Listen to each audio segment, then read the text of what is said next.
અમરેલી જિલ્લાની બગસરા નગરપાલિકા દ્વારા શહેરી વિકાસ વર્ષની ઉજવણીના ભાગરૂપે કલ્યાણ મેળો યોજાયો હતો। નગરપાલિકાનો આભારી છું।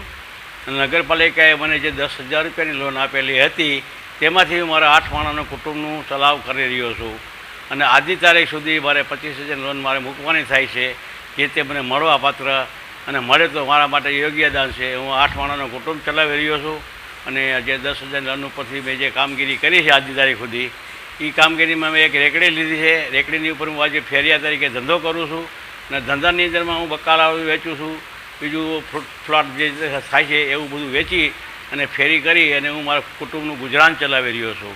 જેથી મને આજે નગરપાલિકા હોતી અને નગરપાલિકાના સભ્ય દ્વારા મને બહુ જ આનંદ છે કે જેથી હું આજે નગરપાલિકાનો આભારી જ છું અને નગરપાલિકા દ્વારા મને જે કાંઈ સહાય મળવા પાત્ર થતી હોય તે મને મળે એવી મારી યોગદાન છે, તો એટલા માટે હું સૌનો આભારી જ છું। બગસરા નગરપાલિકા સંજય વ્યાસ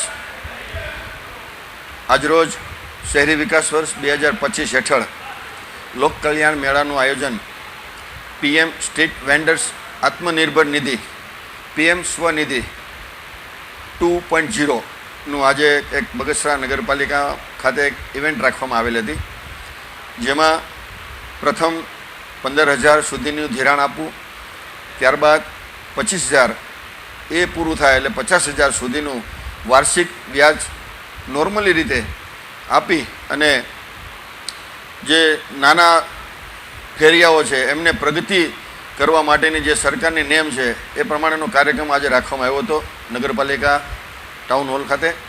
બીજું એક એવું હતું કે આજ રોજ જે સ્વચ્છતાની જે ઝુંબેશ ચાલી રહી છે સારા ભારતની અંદર, એના ભાગરૂપે પણ એક કાર્યક્રમ રાખવામાં આવેલો હતો, જે આજે શપથ લેવામાં આવ્યા હતા અને શપથ લઈ અને સ્વચ્છ બગસરા મારું કેમ બને એવા પ્રયત્નનો એક નાનો એવો એક કાર્યક્રમ રાખવામાં આવેલો હતો। આ મેળામાં નગરપાલિકા ચીફ ઓફિસર, નગરપાલિકાના પ્રમુખ પ્રતિનિધિ સદસ્યની હાજરીમાં PM સ્વનિધિ યોજના અને સ્વનિધિ સે સમૃદ્ધિ યોજના જેવી અનેક યોજનાની લાભાર્થીઓને સરળ ભાષામાં સમજણ આપી હતી। લોકમેળાનું આયોજન કરવામાં બગસરા નગરપાલિકા કચેરીએ આયોજન કરવામાં આવેલું હતું, જેમાં અરજદારો ને આપણે જે PM સ્વનિધિ યોજના અંતર્ગત 3 અરજદારોને આપણે બેંકમાંથી જે લોન નોમિનલ વ્યાજ દરથી મળવાપાત્ર થાય છે એના પ્રમાણપત્ર આપેલા છે। 3 અરજદારોને એને લોન ખાતામાં મળી જશે અને બહુ જ નોમિનલ ખર્ચાના આધારે। બીજું શું શું કરવામાં આવ્યું? બીજું એક સ્વચ્છ ભારત મિશન અંતર્ગત આપણે જે સ્વચ્છતા સેવા અત્યારે જે પખવાડિયું ચાલે છે 17 સપ્ટેમ્બરથી 2 ઓક્ટોબર સુધી, એના અંતર્ગત શપથવિધિનો કાર્યક્રમ રાખેલો હતો।